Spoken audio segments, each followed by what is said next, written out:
j'espère que vous allez bien. Donc je suis super contente de vous retrouver pour ma première vidéo dans ce nouvel appartement. Si vous avez regardé mes derniers vlogs, je pense que vous aurez déjà vu un peu différents décors, dont ce cadre-ci. Et voilà, donc aujourd'hui j'ai envie de faire mon bilan culturel de mai-juin. Voilà, donc les premières lectures, les premiers films, premier contenu culturel de manière générale que j'ai pu avoir ces 2 premiers mois là ici dans ce nouveau cadre. Bref, pour ceux qui ne me connaîtraient pas, je m'appelle Victoria, j'ai 22 ans, ça fait, je dis toujours à peu près 2 ans que je suis libraire, mais on va dire ça. Je vais me parler de livres sur ma chaîne YouTube, je fais des reading vlogs.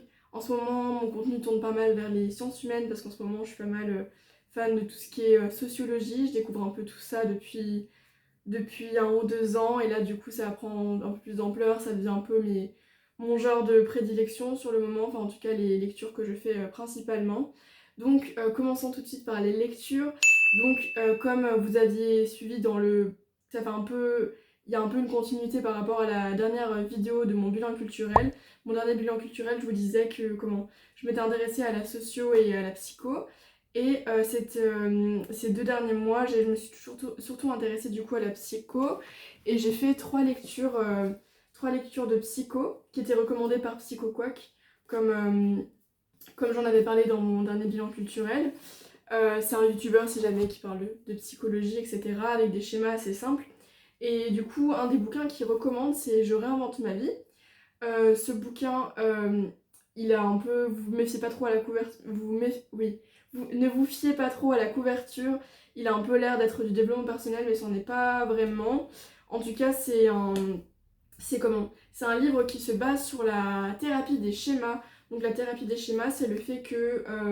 ça se base sur le fait on peut avoir des schémas psychologiques, des blocages en fait psychologiques sur certains sujets qui sont des schémas qui reviennent. Donc il détaille ça schéma après schéma. Donc on a le schéma exclusion, schéma dépendance, schéma vulnérabilité, imperfection, échec, assujettissement, etc. etc. Et du coup pour chaque schéma, il y a des tests en fait avec des tableaux pour voir à quel point ça nous correspond, etc. Donc c'est assez interactif. Voilà, donc c'est plutôt sympa. J'ai trouvé ça assez agréable. Mais c'est vrai que c'est un peu compliqué de l'appliquer au quotidien. En tout cas, je vous montrerai avec les autres lectures. Les autres lectures sont beaucoup plus applicables au quotidien. Mais là, ouais, c'est... Je sais pas si on peut dire que c'est développement personnel, mais en vrai, c'est pas en tout cas le côté de la psychologie qui m'intéressait le plus. Bon, je vous le recommande quand même si vous voulez vous introduire, etc. à la psychologie. Mais ça sera plus quelque chose, si vous êtes plutôt habitué à... Ça se rapproche quand même un petit peu du développement personnel, n'empêche. Mais c'est quand même fait par des psychologues, docteurs, etc. Voilà, donc Psycho quoi que le recommande, donc je me suis dit pourquoi pas. En vrai c'était sympa, voilà. Après on a quoi d'autre comme lecture? On a Arrêté de vous faire du souci pour tout et pour rien. Donc ce livre-là, je l'ai trouvé dans la description du coup Psycho quoi que le recommandait. C'est un livre qui est sur le tag, donc trouble anxieux généralisé. Voilà, donc de base je l'avais juste acheté parce que je me suis dit qu'il allait parler d'anxiété, qu'il y aurait sûrement des solutions peut-être pour en guérir, mais j'étais pas... Voilà, je l'ai pris comme ça pour voir à ma librairie, comme j'ai vu il était en stock. Et du coup, super surprise, il est assez court, donc il se lit assez vite. Mais il est très interactif, il y a beaucoup de schémas, nouveau des tests avec des tableaux qui vous expliquent, voilà, voir à quel point vous pouvez relate à ce qui est expliqué. Ce que j'ai trouvé intéressant, du coup, ils expliquent au début la différence entre de l'anxiété à peu près classique, en fait différents types d'anxiété avec des symptômes physiques. Donc voilà, agitation, évitement de certaines situations, inquiétude, rumination, etc. Après, ils décrivent les différentes formes d'anxiété, le trouble panique, donc crise d'angoisse, l'agoraphobie, les crises de panique les crises ouais, d'angoisse ou de panique euh, qui sont pas forcément celles un peu classiques où on a du mal à respirer, etc. et où on a l'impression qu'on va mourir. Il y a l'agoraphobie, le stress post-traumatique, les phobies simples, donc par exemple la phobie du sang, de l'eau, etc. Après, on a tout ce qui est phobie sociale, donc c'est quelque chose qui est souvent assez récurrent. Les TOC, donc troubles obsessionnels compulsifs, c'est le fait de faire des choses de manière répétée et frénétique. Par exemple, avoir le besoin de manière frénétique de se laver les mains, de vérifier plusieurs fois, de fermer la porte, etc. Et après, on a le trouble de l'anxiété généralisée, qui correspond au fait d'avoir une inquiétude assez forte sur plusieurs sujets de sa vie, quelque chose qui est assez... qui accapare pas mal le quotidien, voire beaucoup. Et du coup, ils expliquent que une personne qui a un TAC, c'est une personne qui a des périodes de déprime qu'ils appellent des dysthymiques, de troubles dysthymiques. Donc c'est quelque chose, c'est un des symptômes du trouble de l'anxiété généralisée, c'est le fait d'avoir des périodes de déprime qui sont assez importantes, c'est-à-dire que pendant ces périodes-là, en fait, l'anxiété, ça se fait par plateau, en fait. Vous avez genre des plateaux euh, où il n'y a rien, en fait, hein, vous n'avez pas forcément d'anxiété particulière, c'est genre un peu le quotidien. Et après, il peut y avoir des pics, des plateaux en pic, qui s'appellent le trouble dysthymique, et c'est ces moments, c'est ce qu'on appelle des périodes de déprime, c'est-à-dire où on a l'impression d'être dans un sentiment d'urgence, et il peut y avoir aussi beaucoup de rumination. La rumination, elle peut être plus ou moins constante quand on a un trouble de l'anxiété généralisée, et après on a des plateaux en fait. Souvent, ça peut être dû à des facteurs extérieurs, ou pas, mais en tout cas, c'est des périodes où on a beaucoup euh, des difficultés à se concentrer, à prendre des décisions, des espoirs aigus, beaucoup d'autoflagellation, etc. Et ils disent que quand on a ces périodes-là, c'est-à-dire on a des périodes de déprime et on se sent vraiment mal un jour sur 2 ou un jour sur 3, et ça correspond au trouble dysthymique. Et quand c'est fréquent et très régulier, et ils disent là que ça fait à peu près 2 ans que c'est le cas, c'est qu'on a un trouble de l'anxiété généralisée. Après, tout ce qui est trouble, je crois qu'on considère quelque chose comme trouble à partir du moment où ça fait c'est présent depuis à partir de 6 mois. Voilà. Donc voilà, déjà ils expliquent ça par rapport au tag, et après ils expliquent voilà tout ce qui est symptômes physiques, etc.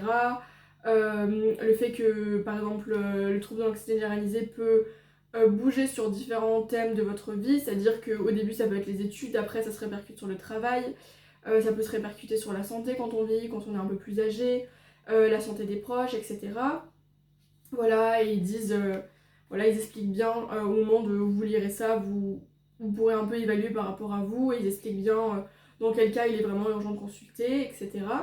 Et du coup, après, ils expliquent les manières, de guérir un peu ça. Ils expliquent en gros, majoritairement, ils expliquent les manières de guérir un trouble anxieux généralisé et l'anxiété de manière générale. C'est l'exposition, donc une thérapie d'exposition, et de faire des TCC, donc de la thérapie cognitivo-comportementale. Voilà, et ils expliquent aussi par des schémas un peu les schémas de l'anxiété, etc. Voilà. Donc ce livre était très intéressant. Il m'a permis de comprendre pas mal de choses, réussir à m'analyser, etc. Et après, j'ai lu Psychologie de la peur de Christophe André. Je vais prendre mes notes cette fois-ci parce que j'ai écrit pas mal de choses. Voilà, donc ils expliquent dans le chapitre 1 la différence entre des peurs normales et des peurs pathologiques. Donc la peur normale, c'est quand la peur, elle diminue une fois l'action commencée, car le danger, il est évité en fait. Et la peur pathologique, c'est quand plus on s'expose à la peur, plus la peur augmente. Et du coup, ils expliquent que les solutions contre ça, c'est s'exposer à la peur, donc faire une désensibilisation à ces peurs, voilà, et de manière assez progressive. Ils expliquent que l'anxiété, c'est une peur, c'est avoir une peur anticipée d'un danger, c'est-à-dire que le danger n'est pas encore là, mais on a déjà peur et on rumine déjà de la prochaine fois où on va être exposé à cette peur-là. C'est de l'anticipation en fait. L'important, c'est l'exposition, et faire des expositions qui sont assez longues à ces peurs-là, et essayer de s'y confronter, même si ça fait peur, ou en tout cas peut-être faire ça de manière graduelle, mais en tout cas, plus on va s'exposer de manière fréquente et sur une durée longue à notre peur, plus elle va diminuer. Donc Vous pouvez prendre ça c'est applicable sur à peu près pas mal de choses, et aussi essayer de comprendre quels sont nos objets de peur, etc. Comprendre les ruminations viennent d'où, voilà. Et, et ils expliquent, oui, justement, que la fuite face à la peur, ça l'aggrave, parce que justement, ça la rend réelle, alors que des fois, elle n'est pas forcément réelle. Voilà.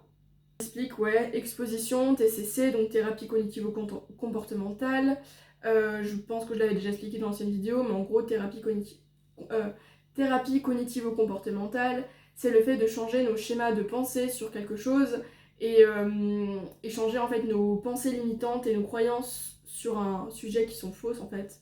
Euh, voilà, si je ne fais pas ça, admettons les gens ne vont pas m'apprécier, je prends un truc un peu, voilà, je savais pas quoi donner comme exemple, mais ce genre de choses, et réussir en fait à... La thérapie permet de voir, en voyant un thérapeute, etc., de réussir à déconstruire un peu ces schémas-là, voilà, qui sont des fois parfois beaucoup ancrés et qui font que justement ça peut créer de l'anxiété, et ces croyances limitantes, voilà, sont pas forcément positifs, et voilà. Et après, ils expliquent, dans le chapitre qui m'intéresse le plus, c'était celui sur la phobie sociale. Ils expliquaient les différentes situations de peur sociale. Donc, on a les situations de performance, c'est-à-dire devant, quand on fait des oraux, quand on performe pour des artistes, ça sera par exemple de monter sur scène, etc. Ça peut être des concours, des examens, le fait de lire à voix haute, le fait de faire des compétitions sportives et du coup que les gens vous regardent, les entretiens d'embauche. Après, on a des situations d'observation, donc les situations du quotidien où on est observé, par exemple, vous êtes au boulot et quelqu'un vous observe pendant que vous faites votre travail. Ça peut être, vous êtes en train de lire dans le métro, dans le tram et les gens vous regardent, par exemple. Ça peut créer certaines angoisses chez certaines personnes, des situations d'affirmation. Donc c'est exprimer ses besoins, son point de vue et réussir à s'imposer. Situation de révélation de soi. Donc ça, c'est réussir à parler de soi de manière un peu plus deep. Voilà, donc c'est peut être une forme de peur sociale. Et les situations d'interaction superficielle, donc c'est réussir à un peu combler le vide dans les conversations. C'est ce que j'ai noté. Voilà, et après, voilà, ils expliquent toute l'histoire du sentiment de honte et en quoi c'est vraiment quelque chose qui peut être très prenant par rapport à l'anxiété et à la peur, en fait. Que la peur, que la honte est un sentiment vraiment puissant. C'est-à-dire qu'on peut avoir des attaques de honte et le fait de sentir vraiment qu'on est un sentiment très honteux, et du coup après ça peut aussi amener à des évitements et aux mécanismes d'anxiété. Voilà. Et du coup, ouais, ils expliquent de manière détaillée comment appliquer l'exposition, les TCC, et ils parlent également de médication un peu dedans, donc si ça vous intéresse, n'hésitez pas à le lire. Voilà. Donc je pensais au début que ça serait quelque chose plutôt sur des phobies un peu spécifiques, et en fait non, c'était plutôt... Ça parlait aussi d'anxiété, et en fait les phobies sont un terme un peu plus global pour déterminer pas mal de choses, donc j'ai trouvé ça plutôt intéressant. Et sinon, j'ai lu les 3 premiers tomes d'Hunter x Hunter, voilà. Je trouve ça sympa, je verrai si je continue. J'ai pas trop grand chose à dire par rapport à ça, à part que c'est un manga, que c'est sympa. Voilà. Et sinon, on va passer à la deuxième catégorie parce que j'ai pas mal parlé, blablaté de bouquins. Euh, on va passer au film. Donc j'ai commencé le mois de juin, c'est ça? Attendez, mai-juin? Non, le mois de mai, en regardant 500 Days of Summer, quelque chose comme ça. C'est un film qui parle on appellerait ça une situationship, mais en gros une relation, en fait c'est justement ils expliquent bien au début que c'est pas une histoire d'amour, c'est on va dire une histoire d'une relation entre deux humains, voilà.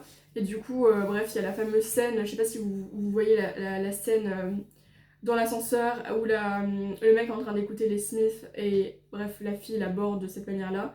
Et en fait, ça va commencer dans une relation qui est pas forcément hyper saine. En fait, de l'extérieur, ça peut avoir l'air, la manière dont c'est filmé, d'avoir l'air juste d'une histoire d'amour, mais en fait, c'en est pas une, dans le sens où en fait, la fille, elle veut pas s'engager et le garçon, oui. C'est-à-dire qu'ils font. En fait, c'est une situationship, c'est-à-dire que c'est. En tout cas, pour le garçon, pour lui, ils sont en couple et il voudrait qu'ils soient en couple, mais pas pour la fille. Et du coup, ils. Comment le film est assez segmenté avec un peu des flashbacks, etc. pour essayer de comprendre un peu l'histoire d'amour. En fait, on comprend bien que à la fin, le garçon, bien sûr, est dévasté, et elle, la fille, trouve quelqu'un d'autre. Et voilà, c'est un peu genre... c'est assez déprimant, bref. Si vous le regardez, vous allez sûrement pleurer. Mais en tout cas, c'était hyper intéressant de voir à quel point... ouais, c'était hyper intéressant de comprendre ça, c'était intéressant. Bref, je vous le recommande, mais préparez quand même un paquet de mouchoirs si vous regardez ce film-là. Voilà. Après, j'ai été voir Challengers, donc j'ai été un peu plus au cinéma ces 2 derniers mois. J'ai été voir Challengers, qui est le film avec Zendaya, l'espèce de triangle amoureux bizarre, un peu trouble sur le tennis. Bref, ça résume à peu près l'histoire. Comment? Ouais, ça se passe autour du tennis. En vrai, c'était super intéressant parce que du coup, on voit une tennisman justement qui est jouée par Zendaya, qui essaye de pousser son mari à faire du tennis. Après, on voit des flashbacks de quand ils étaient plus jeunes, avec cette histoire de meilleur ami du personnage principal. Bref, espèce de triangle amoureux, trouble, bizarre.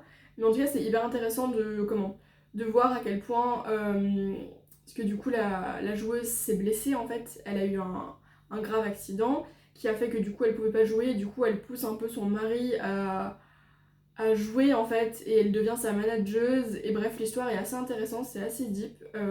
Bref, j'ai trouvé ça intéressant. Il y a des gens peut-être qui n'ont pas forcément apprécié, mais en tout cas, moi j'ai bien aimé ce film-là, c'était sympathique. Après, j'ai été voir Vice Versa 2, donc c'était un peu le film attendu. En vrai, je pensais pas qu'il y aurait autant de gens qui iraient le voir, mais en fait, vraiment, j'ai vu la bande-annonce, je me suis dit, mais c'est faux, genre, à quel moment un Pixar, genre, amène une émotion qui s'appelle l'anxiété, genre, je me suis dit, mais, genre, à quel moment, genre, c'est tellement peu représenté, je trouve, que dans les films, surtout dans des films genre Disney, Pixar, etc., je m'attendais pas du tout à ce que ça ait lieu. Mais en vrai, quand j'ai vu Alerte Rouge, le dernier film, je trouvais que c'était pas mal. Genre, il parle quand même de un moment de menstruation, etc. Donc, il y a quand même une évolution qui a été faite de la part de Disney. Mais Pixar, c'est encore différent. C'est pas la même boîte d'animation. Donc, les sujets ont toujours été un peu plus deep. Mais là, en tout cas, c'était hyper intéressant de voir ça. Et du coup, Riley grandit. Elle a 13 ans à ce moment-là. Et du coup, c'est le début de la puberté. Donc, c'est vraiment caricaturé par oulala, il y a un alerte rouge, il y a un bouton, etc. qui se déclenche. Et là, à ce moment-là, il y a d'autres émotions qui arrivent. Donc, on a l'anxiété, qui est ce truc avec une houppette, le truc orange là, avec une houppette. Après, on a l'envie, donc c'est le fait d'être envieux. Je sais pas si on peut caractériser ça par la jalousie, mais en tout cas, c'est l'envie, c'est le fait d'être envieux, de vouloir. Bref, l'envie. On a l'embarras. Vraiment, il me fait trop rire l'embarras. Et on a l'ennui. Boredom, qui parle français, ce qui est trop drôle parce que du coup je l'ai regardé en VO et genre c'est trop drôle parce que du coup le Gugus c'était... le doublage était français. Bref, c'était hyper intéressant, du coup il y a tout... En vrai, niveau psychologie, c'est pas mal justement, parce que justement je suis dans des lectures de psychologie, etc. J'ai trouvé ça assez intéressant. On voit en fait tout un schéma autour des croyances et en quoi les croyances créent l'estime de soi.